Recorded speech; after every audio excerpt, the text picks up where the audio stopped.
We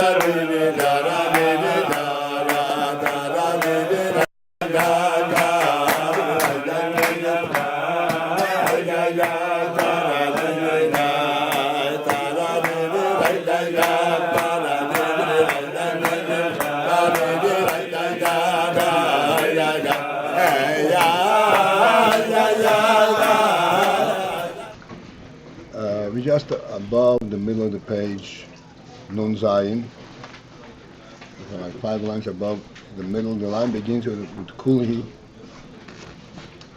and the line below that begins with Hagiluyim. I recall that this is exactly where we started on Friday. In the same description as on Friday.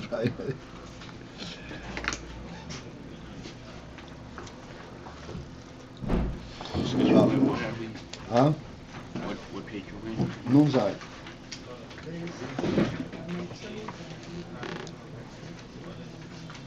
Yeah, this page, and we're starting with. Thank you. You put down the cup over here.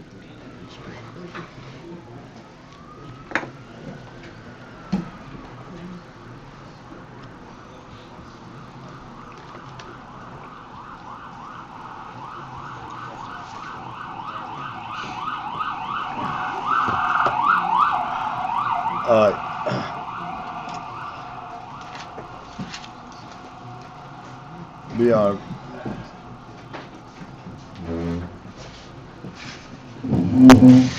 going through to a great detail, in the sense that we bring in many different points where this Ayin is illustrated. The Ayin of helem and that helem is essentially makif and precede.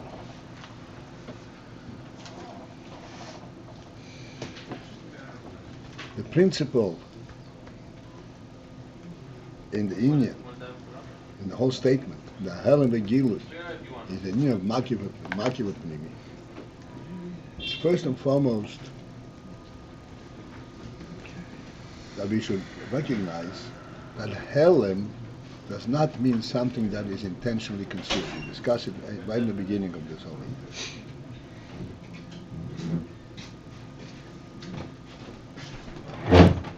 It is helem because it is not yet ready to be fully identified. It's not identifiable in the full sense.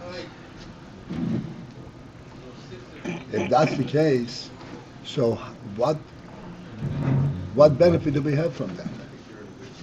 If it's helem, it's helem. And the answer is that it goes together with the gilui. The gilui is dependent on the presence of this helem. In other words, this helem, as we said, it's not a helem that is concealment for the sake of concealment.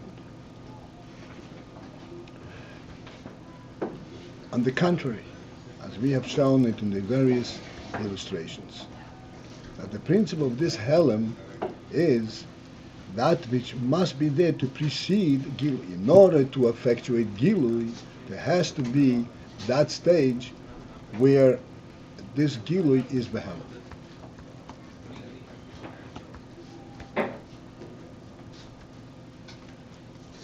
Which means that essentially this helem is in that comes that.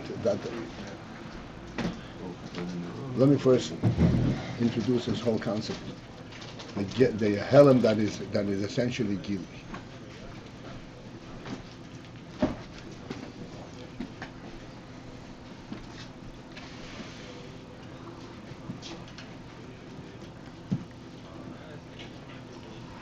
What does it mean, helem that's essentially gilui? Gilui, the principle of gilui. You must understand this principle. We discussed it yesterday a little bit about Adar indirectly.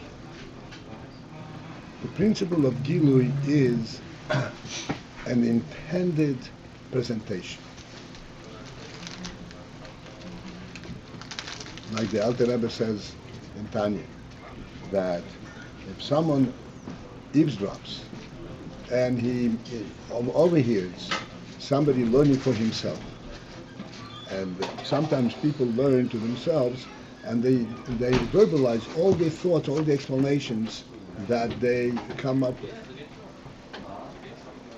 He will not then gain the same benefit as when it is being taught to him, even though it's being expressed, because this is expressed for himself. Clearly, it's not going to be expressed in the most manner that should be understood externally, but nevertheless, there is more to that. The point is that it's a helem not meant for Gilui. And therefore, there is not it's a helem. It's sure it talks in very in general terms and so whatever it may be. The main thing is it's not intended for Gilui, and that's why it's helem. The helem of Gilui that we're talking about is that the helem is the helem. As a matter of fact, it is a level which cannot be fully grasped. And but this helem is brought forth for the sake of Gilui. In order to facilitate the Gilui that follows, there has to be this stage of Gilui, of helem, and it's brought for that purpose, in order to facilitate the Gilui. Yes, sir. You just said that helem is unintentional, and then now you say it's for the sake of Gilui. How do we So I'm articulate that? explaining that helem that is unintentional is not the helem you're talking about. Okay. The helem you're talking about is helem big Gilui. If it is for the sake of Gilui, why is it behelem? It's intended for Gilui. How is it helem? So we explain it. It's a helem because it is not. It is in such a state, in such a level that it cannot be identified.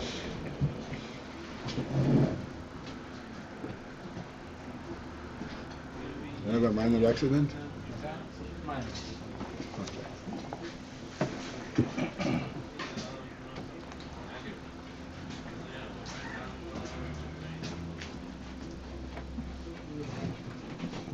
If it's a spillage, take the towel over there. I'll get a towel.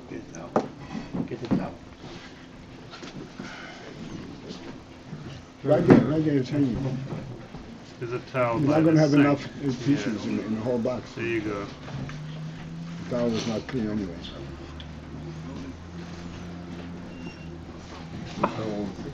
Huh? There was no papers. It's not meant to be used. It's a helem, not for Gilui.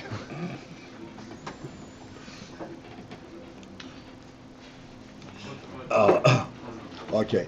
Meantime, we can continue. Okay. So this is a helem, not because it's not like if somebody is learning for himself, he is expressing everything, but it's not meant for Gilui, and therefore there is a lack of communication, and you don't receive anything in the It's real not sense. meant for Gilui for himself. It's not called Gilui. Right. Because Gilui for himself, he is not really Megala to himself. He has it in thought. He's expressing his thought. That's not Gilui. What's Gilui? Gilui is when it's meant to be for Gilui. It's intended to be for Gilui.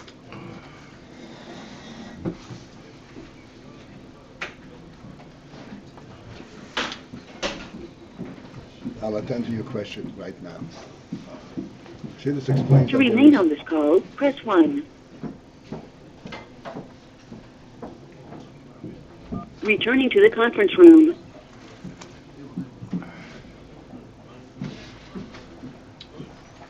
There is, in his boinanus, there are two levels in his boinanus. There's his boinanus when a person delves into the chokhmah for the sake to get involved in the chokhmah. Then there is his boinanus where he draws from the chokhmah what's called the bechein. So how is that reflected on the practical level? So when you speak on the second level, that's gilui.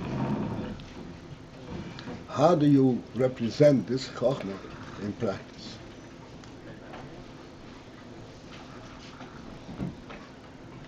The Alter Rebbe says in Tanya that there are all kinds of different stages in a person's thought, meters and so forth.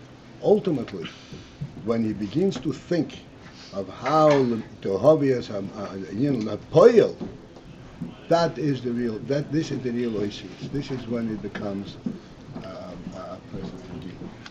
As long as the thought is to identify and to recognize and to understand what I understand, it's not called gilui. Gilui is when it is being defined for the next level, so to speak.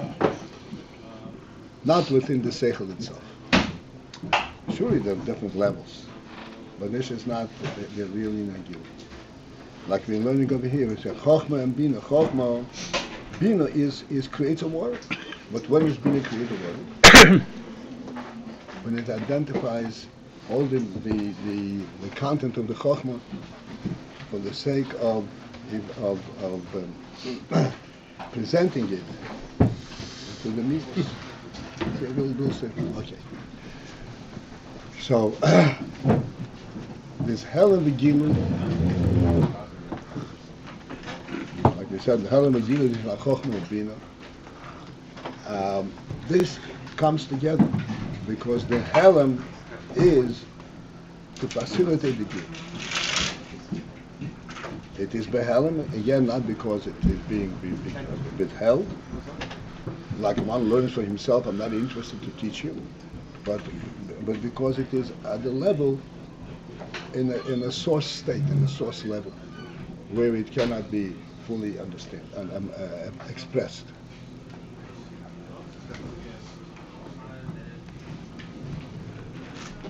And this is why this goes together. Helem gilui, because the helem is also part of the process of gilui. It's for the sake of gilui, even though in itself it's helem.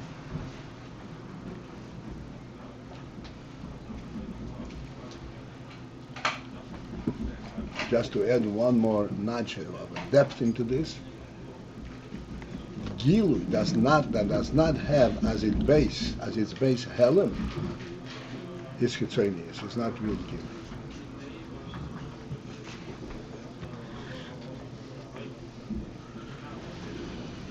Like when a person presents information without knowing what he's talking about, he just knows the answer to these questions. That's not gilui.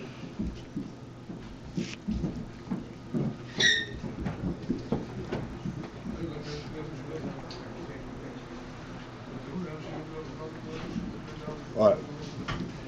So, in this regard, we explained the two words.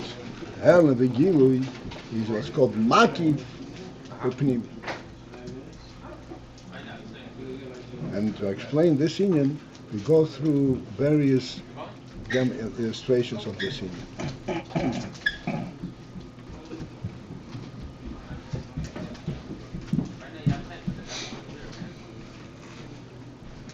The word makif means surrounding, encompassing.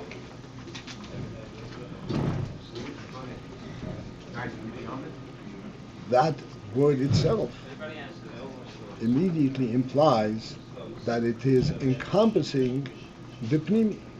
It's encompassing something. It is not into itself.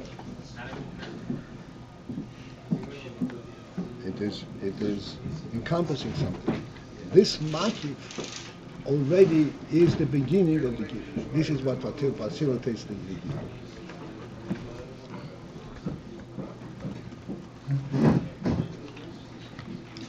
Like we said, the one example in Moshe that we said, just before here, is that a Rav and a Mashpia and Makabel. The Mashpia, in order to, by Mashpia to Makabel, he has to first surmise the Chushi HaMakabel. In what sense does he surmise the Chushi HaMakabel?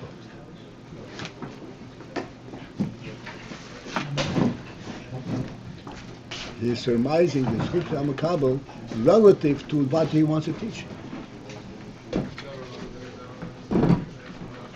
Therefore, he already identifies the Gilui that will follow. But at this point, he knows the Chushi HaMakabel and that which he's going to teach him in a makif manner. So that he knows that the Makabel will be able to accept it. How does he surmise this union that the Makabel will be able to accept it? Because he senses that the makif, he is able to relate to it. And the makif level is able to relate to it. Therefore, if he teaches it to him, he'll be able to process this information and absorb it differently. Couple of questions. Actually, on this point, what does it mean that makif he can relate to it? What is it? The teacher senses that he can relate to it, makif. I have a couple of other questions.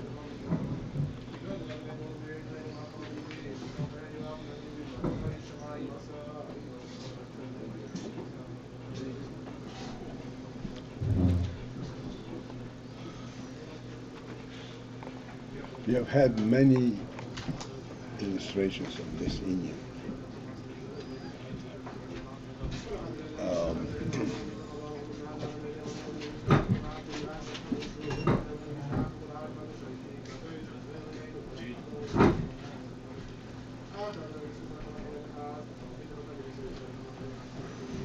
For example,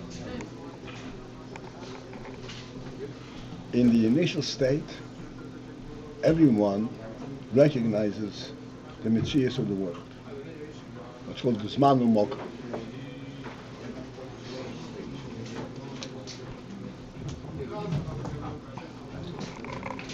Like we said, there is this place, point A and point B, and if you make a certain number of steps, you'll be able to get to point B.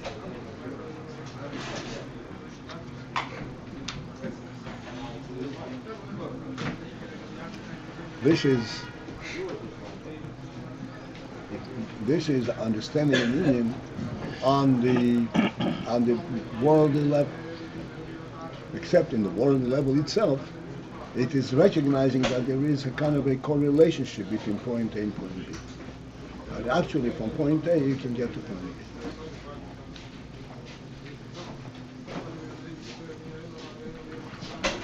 To understand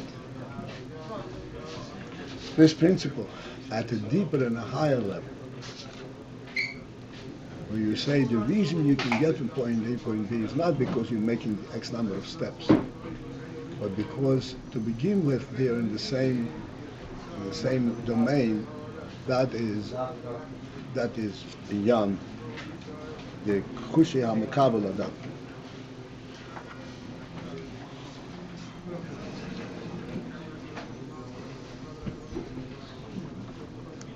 Children are fighting over a toy.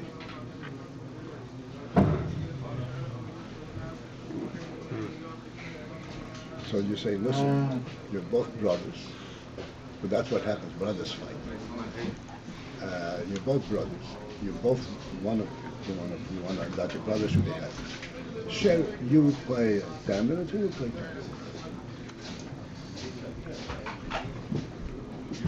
So you To remain on this call, press 1. Forget it. So you divide your time. In that approach, you are actually withdrawing, you're controlling yourself. But you have no choice but to control yourself, because otherwise you're going to continue to fight.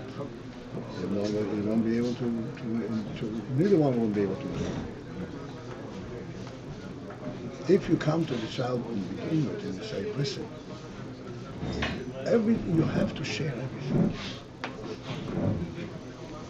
Because everything that's good for you have to be concerned that the other one also has. That is something he doesn't understand. He's not going to work in that direction at all. In order to get to that, he has to, we put it very simply on work, he has to have first experience that yes, sharing is possible. I had for 10 minutes, yeah, it's a considerable thing. To rise to the next level and say that in fact it belongs to both of us. He doesn't understand that at first.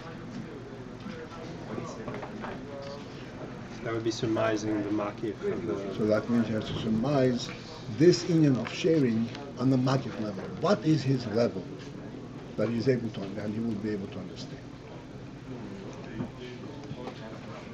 and to relate.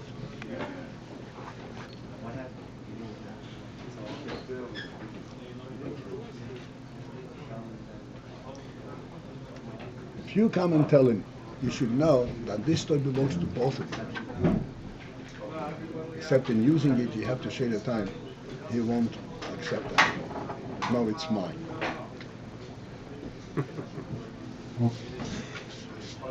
It's yours, but lend it to him. You know, that's essentially how you play it.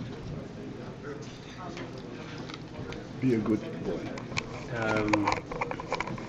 Okay, also the term helem, like when you're explaining to someone learning for themselves and just kind of verbalizing what they're learning, and you said that was a helem that was not intentional, that was not for the sake of kuli. Where is the helem in that at all? Like I don't understand what do we call helem in that sense?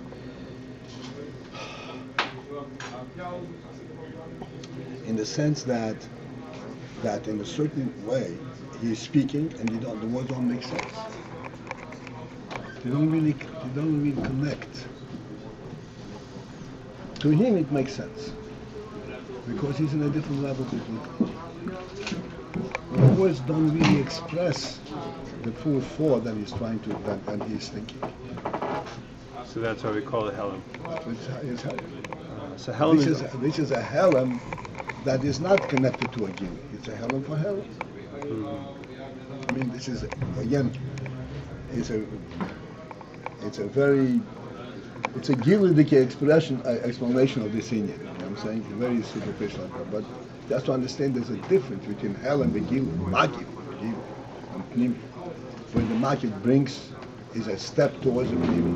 Where the makif is where it's helem mamish.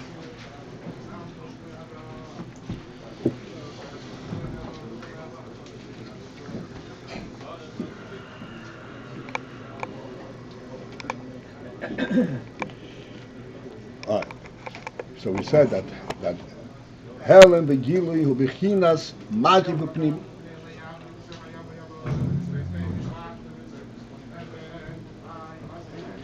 That really helem and gilui, what's a helem and gilui that correlate to one another, is the inyan of makif.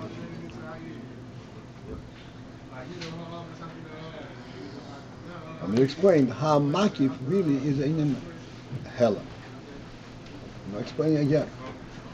A gilui that does not originate in a helem does not have the depth of reality.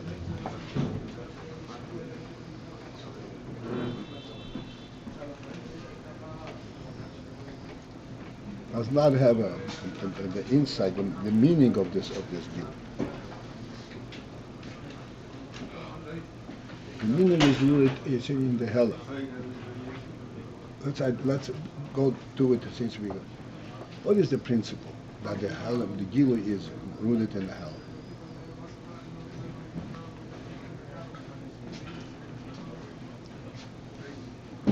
In the word, the principle is a gilui is not something that constructs, creates something. A exclusively as a new thing on the Gili level. Gili reveals what the essential truth is. That's what Gili is. Just as a person speaks and he says, I love you. You immediately detect whether he means it or he doesn't, but he's saying it. This is a saying that is not rooted in the makif, in the helem. He's not expressing some kind of reality. It's meaningless.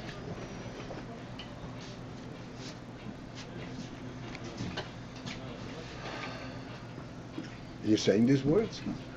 A gili is significant. It has a presence only if it comes from a helem.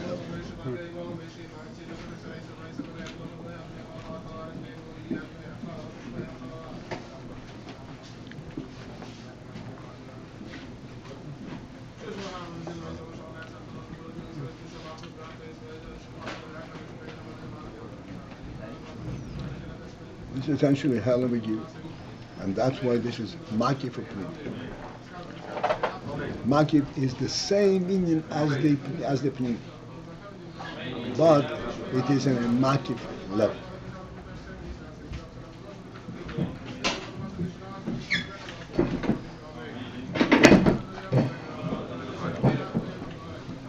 It is not in a level that has practical implication. This is the makif. So what's the difference between makif and helem? Is there a difference?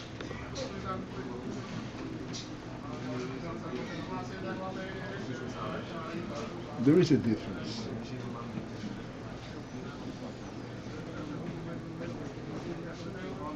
But I don't know if you want to, I don't want to lose, this is going into a different arena of insight of seichel. In a word, helem, yes, helem contains the gili. The gili has to be rooted in the helem. But the helem still is something which is a separate presence as the gili. One comes from the other. Makif and pnimi are much more closely correlated.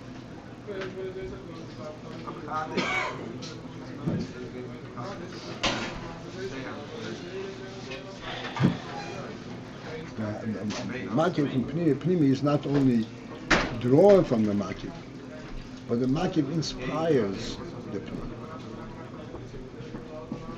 Makif is really pnimi, but it's pnimi in a makif level.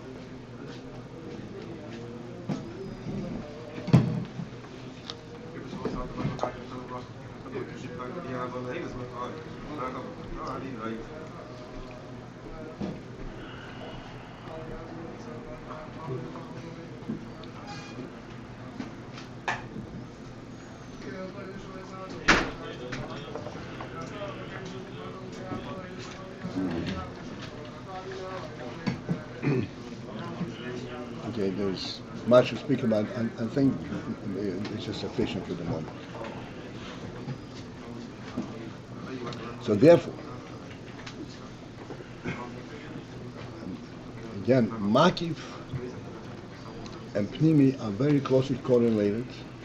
This is why we say helem with gili, that goes together. So we have the illustration of Mashpio Makabel, and then the Makabel himself also at first receives the hashpah, the makif, and only later it becomes pnimi. Even though he received a hashpah of pnimi, but to him it was makif, because he did not yet fully grasp and identified the truth of it, of this evil. To him it was makif.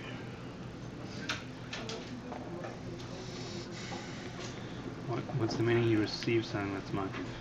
Seemingly to receive it has to be pnimi. He perceives it perhaps? He received it with his makif his makif faculties. Like to say, Okay, if you don't understand, let's go back there. And I think this is the illustration that we used last time, and we use it. It's nothing wrong with repeating it. We say 1 and 1 is 2. The first level of teaching this is to show 2 once. How do you make him recognize that it's 2? Because you show him 1 and 1, and let him count it. 1, 2. So 1 and 1 forms 2. These 2, he has not yet fully delved into the concept that there really is a relationship between them. That two is another kind of an entity, another kind of unit, a unit of 2. He sees it as, we say, 2 once. He sees it as 2 once. This is not really understanding the concept. How does he understand the concept? You say he understands it with makif. Unless the teacher doesn't want to give him helem, wants to leave him in that garbage, then he will never teach. But if he really wants to teach it to him, he understands it with makif. What's he understanding with makif?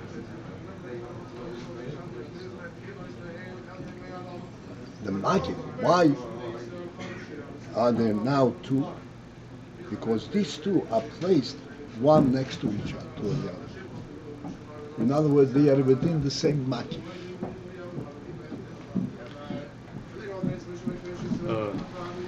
You have 2 chairs. Why you have to? Because they're in the same room. There's not a correlation between 2 chairs. They're in the same room. The makif, they are 2. Then it goes to a much deeper element where it is bipnimius 2. It's not because there's a room, because you accommodate 2 people. You want 2 people at your table. It's a completely different thing. The teacher is telling him about the makif. The teacher tells him because it's in one room. That's why it's 2. That's how he understands it. Who?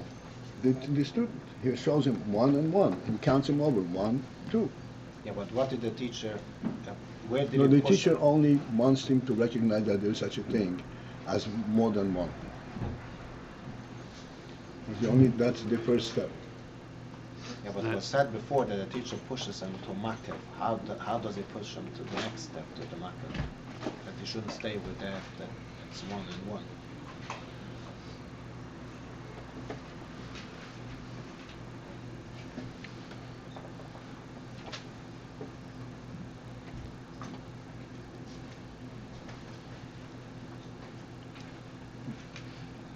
Then the teacher will expose him to the fact, what the Gemara says, Tevim hashnayim min ho'echad, that 2 are better than 1. Not Tevim hashnayim min ho'echad, 2 are better than 1, than 2 once.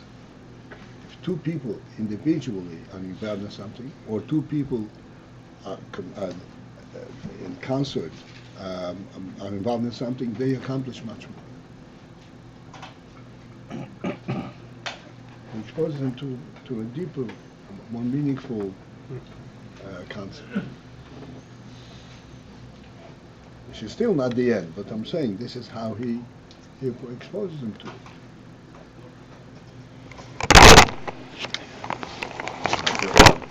We have Azimu, 3 people benching together, Azimu, and then you have 10 people davening together. It becomes a completely different thing.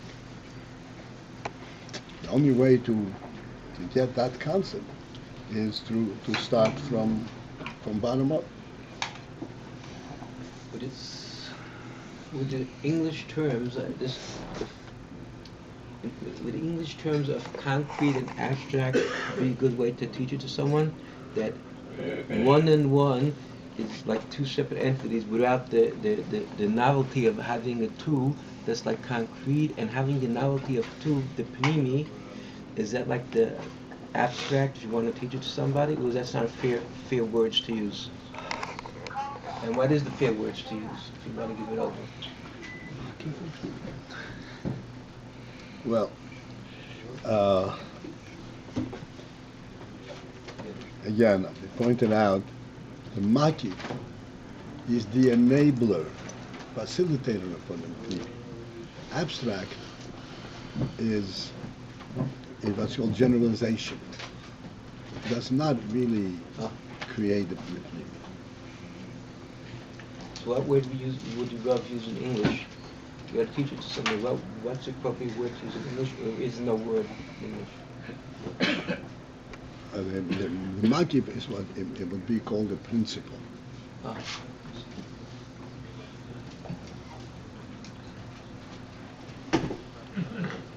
Is it always, Okay. always some kind of, like in this one-on-one, so always there's like, let's call it the practical level given first, and then the principle And is, then develops the let's principle. say, One in the is the background, and then for the student that principle becomes more and more meaningful. present, more, okay. Two ones have absolutely no principle as such. Nothing happens.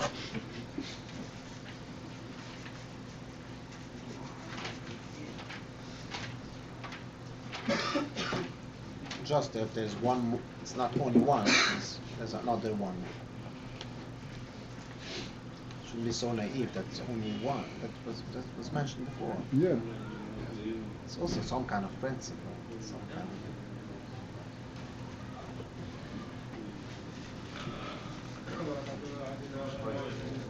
He knows that he has, let me explain it, on a child's level. If he has one candy, he has only one candy. He has two. So first now you have two candies.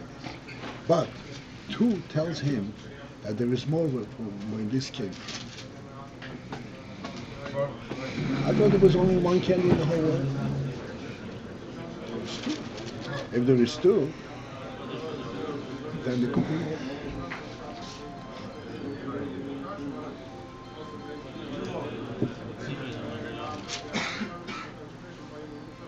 Okay.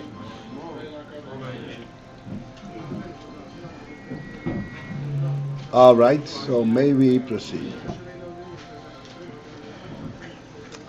They're going to be allowed this thing because we're going to a very subtle and very deep principle in this. K'moi Kain, everybody has a place. It's just a line above the line that begins with the Hagilui, which is a few lines above the middle of the page. Lam Nun Zayin. Moi Kain hu b'koyach horotzoi. Similarly, is in the similar thing to this is in koyach horotzoi. It's the koyach horotzoi.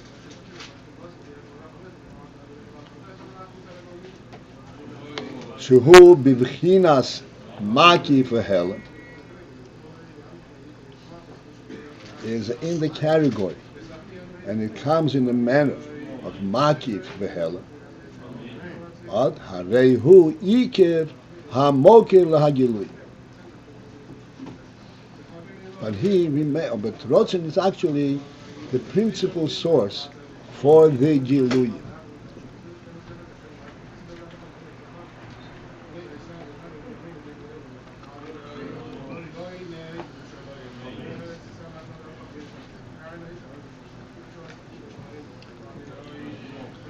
just asking, he puts them together, makif helem.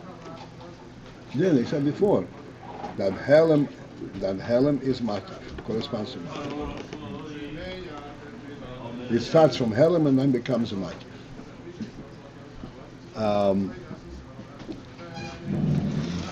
B'kei horotzim,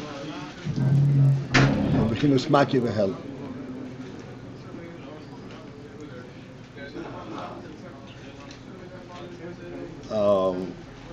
As we said, we started last time. Rotzoin is the most powerful element in the koiches, in the person.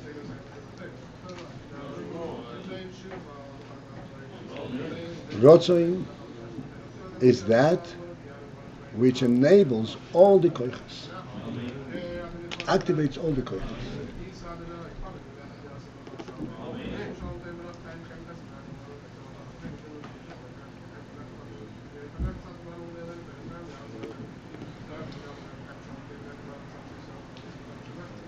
In Rotzen itself, there is the Rotzen, as it is contained in the nefesh and the life force itself, and there is the koyach harotzen. Koyach harotzen is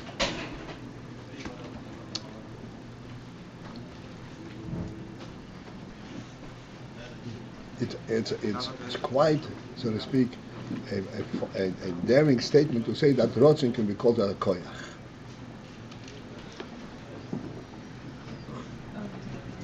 The reason for that is because a koyach means a koyach can be active and inactive.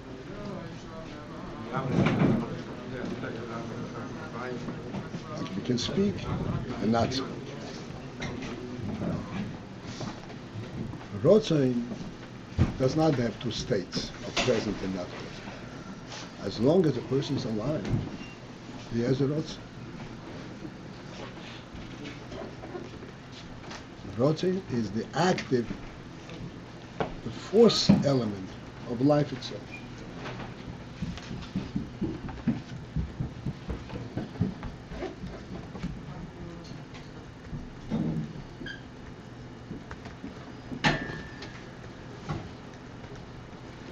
I don't want to go into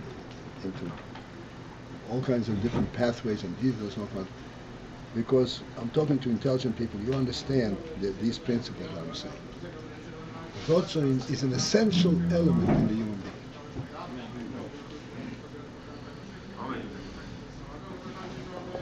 being. To call it a koyach, and to think of it as a koyach, is quite challenging. Nevertheless, we have to focus in and understand that there is the essential rotzen, which is simply a statement of the presence of life. A living thing is, life itself is present right away in the form of rotzen, and then there is the koyach rotzen. The koyach rotzen is that which enables active koiches, functioning koiches.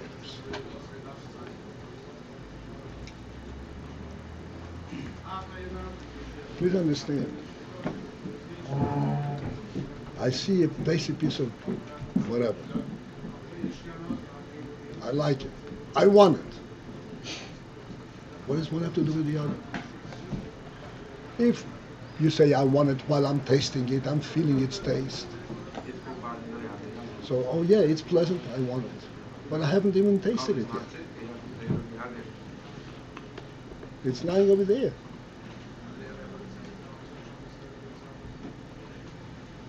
I'm not experiencing its taste by seeing it. What is this rotzen? I want it. This want is the functional element of life. Anything that in life I can relate to, I want.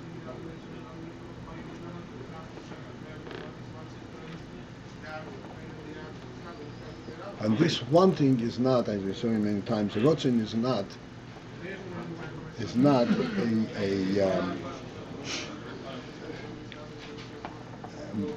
a prevention from want. Want means also I'm missing it, I'm lacking it. Rotzen is not necessarily expressing something that I'm lacking. There's a different levels. But the essential in rotzen is synonymous with living. But it's not synonymous. With what? Living. But it's not really. Because the rotzing, that's an Amisut living, is much higher than the koyach harotzing.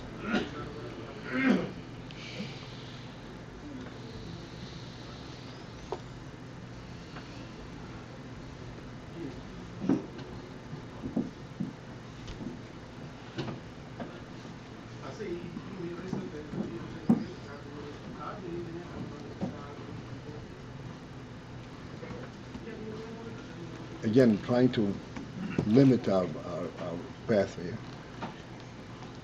Rotzin is an active, an active koyach. In a certain sense, life itself is an active state. Life is the hislapshus of the neshama in the guf. You experience the neshama in the guf. Life is an active state, but there is different levels of activity. There's an activity where you're active in a place where but for the activity it wouldn't be there. The activity where it expresses that which is actually taking place.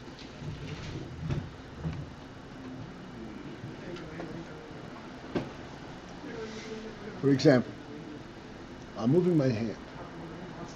So the movement of the hand shows that I have the koyach to move the hand. But this ability to move the hand pre-existed my moving the hand. It pre-existed in what level? In an active state. I can move my hand any moment. It's not a potential, it's in an active state.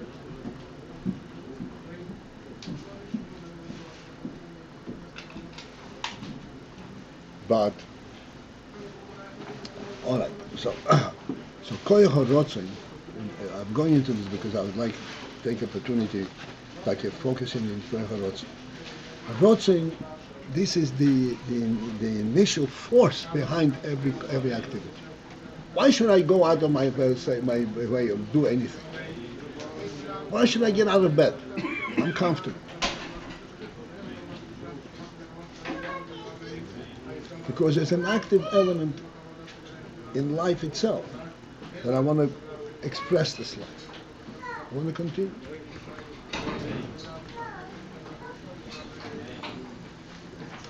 This is the koyach harotzin.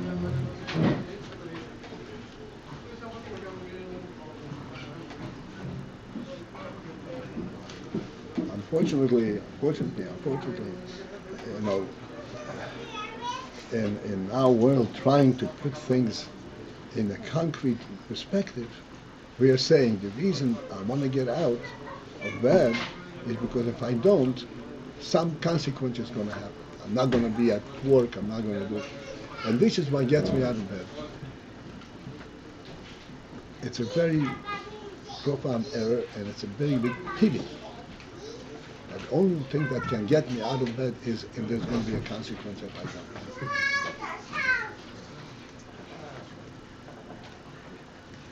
Otherwise, I would stay in bed indefinitely.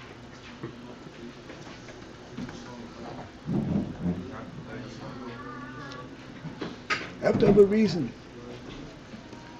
You're lacking rotzim achayim.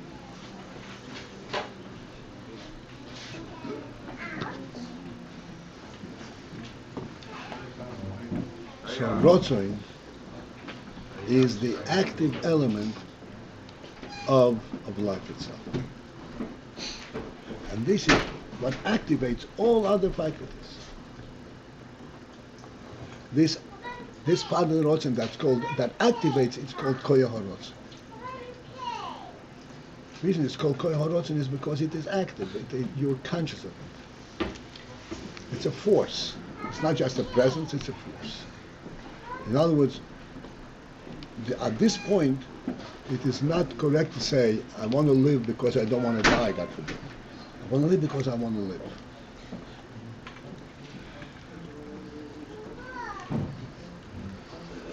It's not an antidote to anything. It is a force of life itself. This is where it becomes a koyach, where you can identify as a koyach. Yeah, he's actually pursuing something, actively.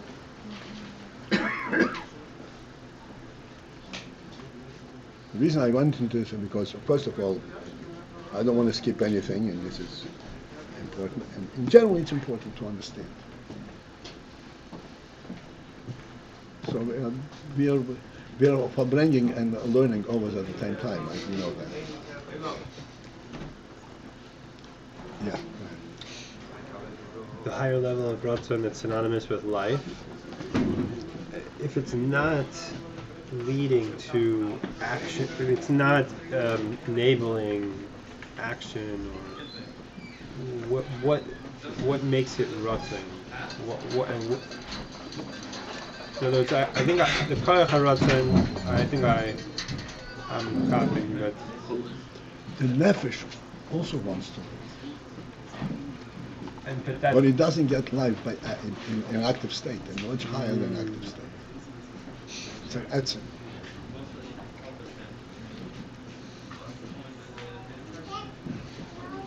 It's incorrect to say that the nefesh wants to live. it's incorrect to say the nefesh wants to live. Yeah, it's a force of life. It's not wants to live. He lives already? Is that the point? Right? He lives already? It's in its essence. It's an essential level, not in an active level. Nefesh is an etzem, atzmi. As much as we emphasize this word many times, and when the opportunity comes, it's a totally an elusive thing because we have no way of defining it in seichel. Just by saying this is completely beyond the active koyach. That's where we say that Ratzon Einig are basically one with the nefesh. Yes. The Koyach HaRatzon almost sounds like more panini. What? The Koyach HaRatzon, the way we're explaining it, sounds like a paninius. Not synonymous. Oh, you mean pnimi? Yeah. Pnimi? No. It's a makif. Because you could either have it or The reason you have it is because of the etzem hanefesh.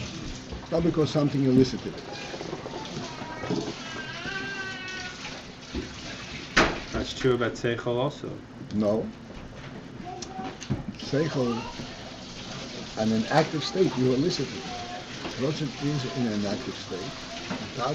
Ratzon activates everything. You don't activate Ratzon.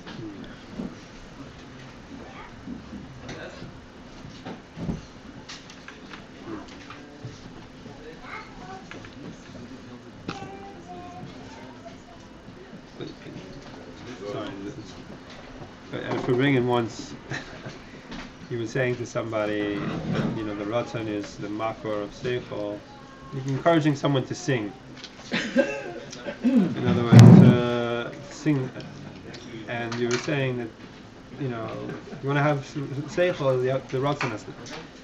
So what's that if that's not activating? In other words, the participating, the singing, that is somehow bringing out the Ratzon. No? It is alerting this gentleman to the presence of Ratzon.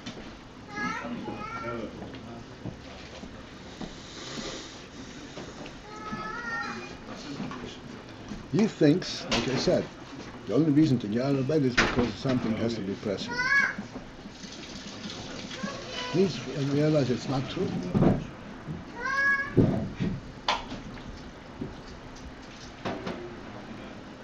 This is what we said yesterday.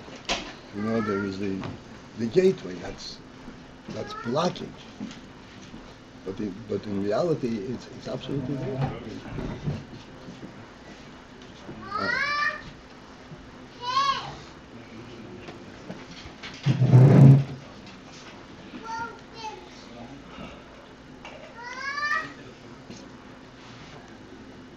So the koyach haratzon shehu b'bchinas makif vehelem. The koyach haratzon is in a makif and a helem manner, which means the following: the koyach haratzon is not merely that he wants. Everything that a person encounters subsequently everything that a person engages in, absolutely everything, is initiated, is motivated and given a force by this roots.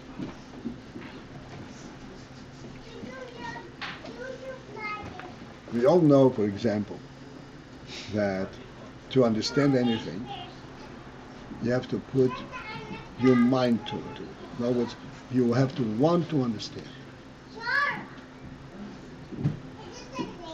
This wanting to understand is not the koyach ha-seichel. This is what activates the seichel. I really want to know. I really want to know is not because my seichel is so curious. I want to know. But a person can have that or not have that. In other words, it almost What? a person can either have that or not. The point is that Rotzin, as you said, on the koyach level, it could be that it doesn't. It has to be revealed by him what he wants. So this is Rotzin HaNefesh.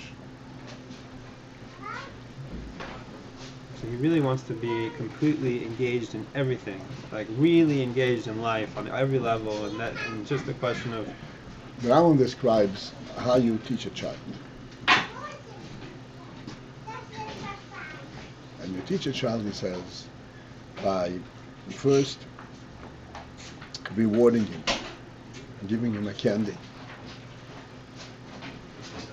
And afterwards, you reward him by giving him $1.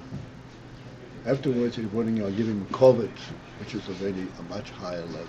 So eventually, what will happen is that he will want to learn on his own. How did he get to that? Because essentially he wanted to learn to begin with. Mm-hmm. And in fact, the candy did not make him learn. Mm-hmm. The candy only got him to realize, yeah, I want to learn. But he didn't realize that on his own. The candy opened up and says, okay, yeah, I want to learn. But he has to find it in himself and want to learn.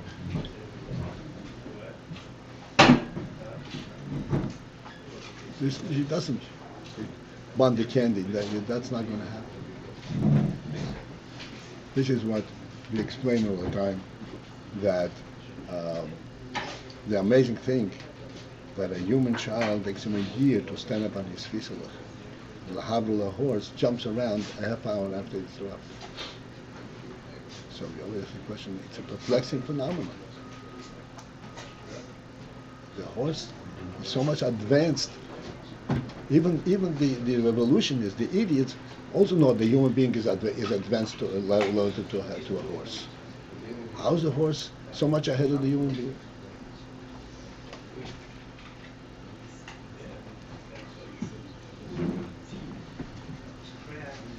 So he explained, by the horse, there's only the gili, there's no helem. His walking does not come from helem. He has legs, so he walks. A human being, it comes from a helem. It comes from an intellectual development, where he appreciates the principle of walking, of standing up. He's really standing. A completely different thing. That takes time to reveal and to develop. Right. How is it for standing there's no need for rewards, but for learning there needs to be the candy? Why would that be the case?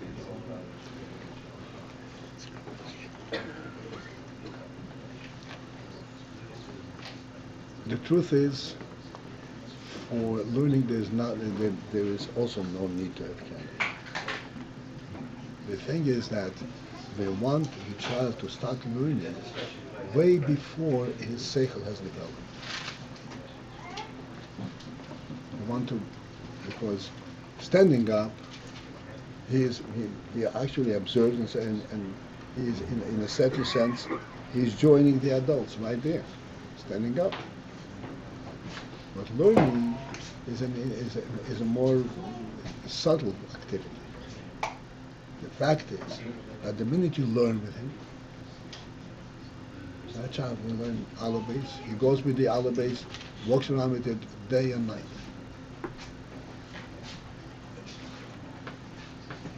You ever see a 3-year-old standing up with it? Because he wants it, and he's not getting rewarded for it.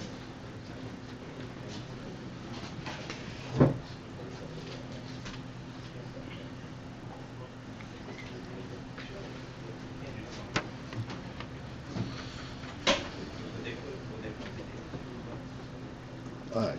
Okay. All right.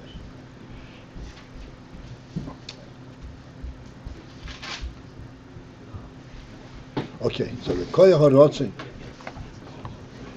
is b'chinas makif helem. Koyach harotzin is in a makif helem, and this makif helem, as it says, hareihum iker hamoker lahagilui. That really is the principal source for gilui.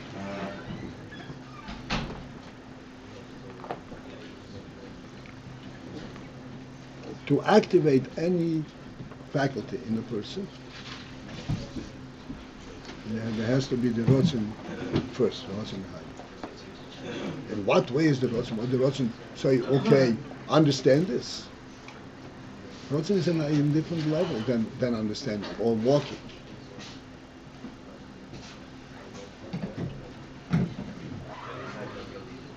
Rotzen surmises, rotzen senses this activity on a makif level.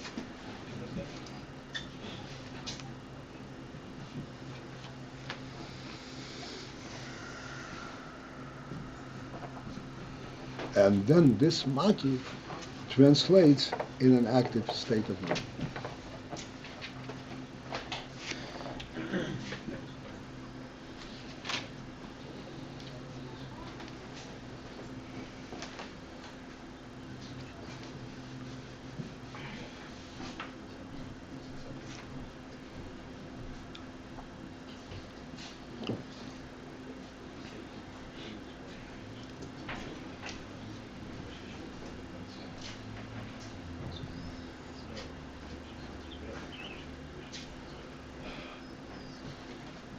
The Rotzen HaNefesh, like we said before, he wants everything. In there is contained everything. All human activities are contained in the Rotzen.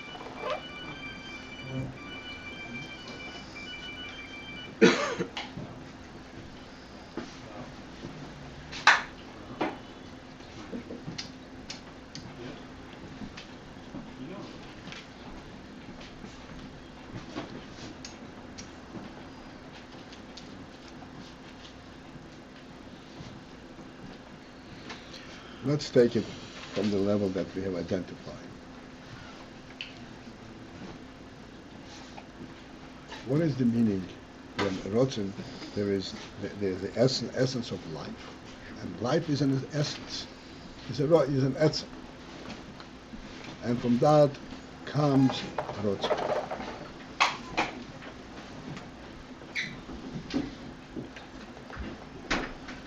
What is the principle of an etzem? In general, we're not going to. Etzem is completely, it has the complete reality and truth within itself, as within etzem.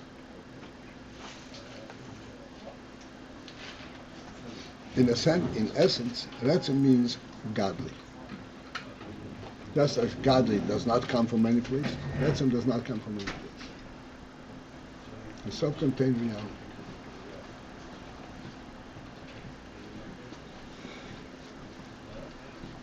This etzem,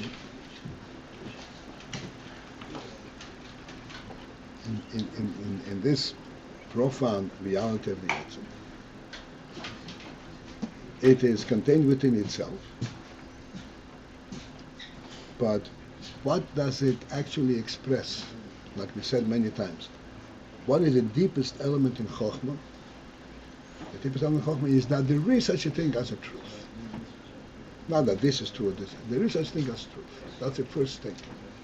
Then he begins to understand further.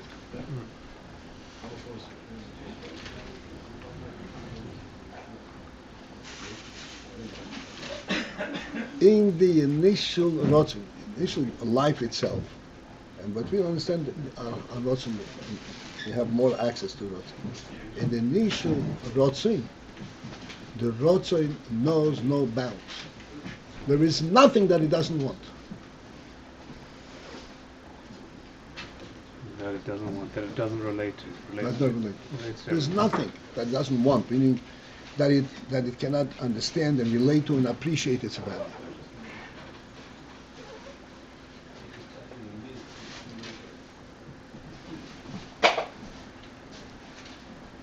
This is what Etzem on nefesh. Etzem means he is everything.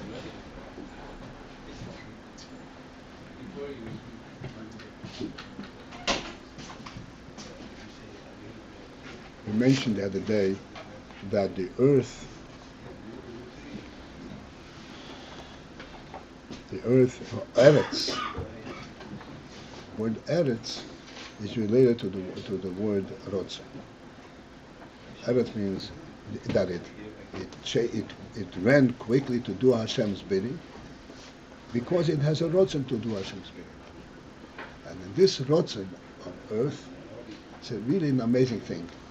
If we understand the union from the earth as we present it from the Torah perspective, the earth produces vegetation.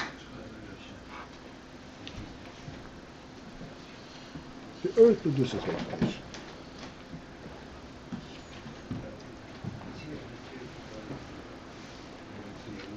The reason that when you put a branch into the ground and it takes root and it blooms is because the earth recognizes this branch, this species, and it accepts it, and it gives it its chayes. This is what's called koyach hatzemeach sheboris. Koyach hatzemeach sheboris. This is the rotzing to produce vegetation. There is absolutely no limit to the variety that this can accommodate. Not only can accommodate, it actually maintains it and enlivens it and encourages it and inspires it.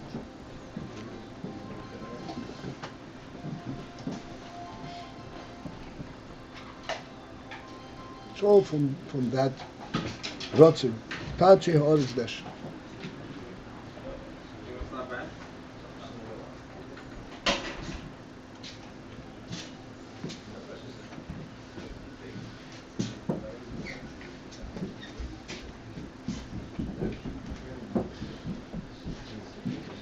This is an illustration of the koyach ha'oretz, the principle of ha'oretz. Everything that is within the human nefesh purview, he wants. He can relate to it.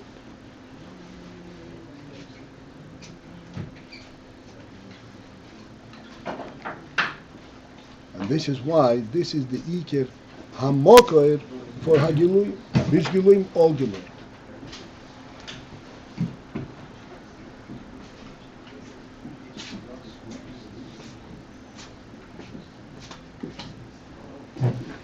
Correct to say wherever his etzem is, the rottenness to be in the lower levels. Expressive, right? Expressive. It's like translate everything where he is. Yeah, like in the Mitzias, the etzem is the basis in etzem. Rotzen is the etzem on an active state. Koyach ha'oretz.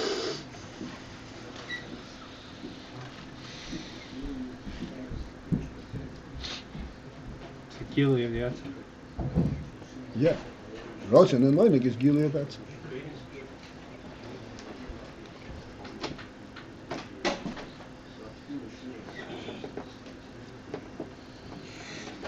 But here it's the helem.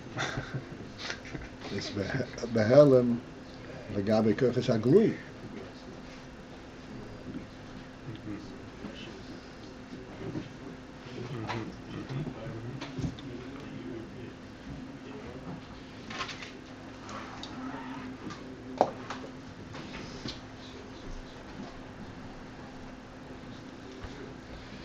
This is it? Okay.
Yeah.